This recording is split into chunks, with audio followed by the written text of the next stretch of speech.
हनुमान मेघनाद का पार्थिव शरीर लंका के प्रवेश द्वार तक पहुंचाते हैं और राम का संदेश देते हैं कि उनका अंतिम संस्कार होने तक वे युद्ध विराम रखेंगे। रावण को शरणागत होने का भी अंतिम अवसर दिया जाता है। लंका वासियों में अपने राजा की हठ धर्मी लेकर बहस छिड़ती है। मेघनाद के शाह को देखकर भी रावण की वृद्धि जागृत नहीं होती। वह प्रतिशोध की भाषा बोलता है। रावण कहता है कि उसके विनाश की जड़ सीता है और आज वह इस जड़ को ही उखाड़ देगा। रावण सीता का अंत करने के लिए अपनी चंद्रहास तलवार उठाता है। रावण का ससुर मैदानव उसे रोकता है और कहता है कि एक असहाय स्त्री का वध करके वह शिव की दी चंद्रहास खड़ा को लज्जित न करे।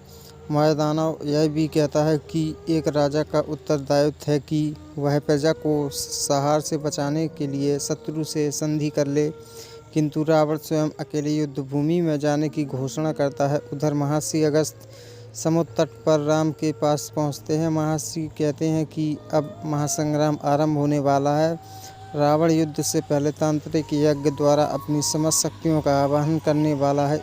इसलिए देवी प्रेरणा से वे राम को आदित्य हृदय मंत्र के रहस्य बताते आए हैं।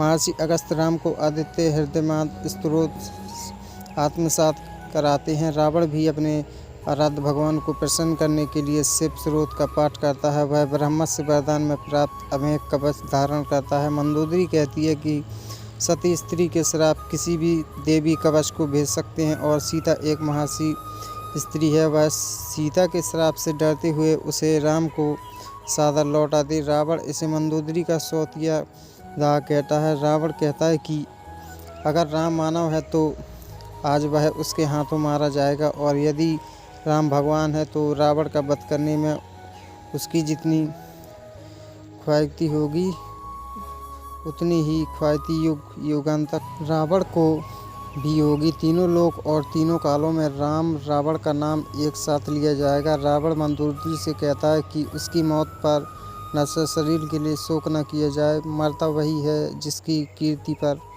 मर जाती है। रावण की कीर्ति दिग दिगंतक में अमर रहेगी। रावण अमर रहेगा। रावण रथ पर आरूढ़ होकर अपनी सेना को जोश भरा संबोधन देता है और कहता है कि आज राक्षस जाति के सामने अपना गौरवशाली इतिहास लिखने का समय आ गया है। जो उत्सव के लिए तैयार हो वे वीर सैनिक उसके साथ आए। सैनिक रावण की जयनाद करते हैं।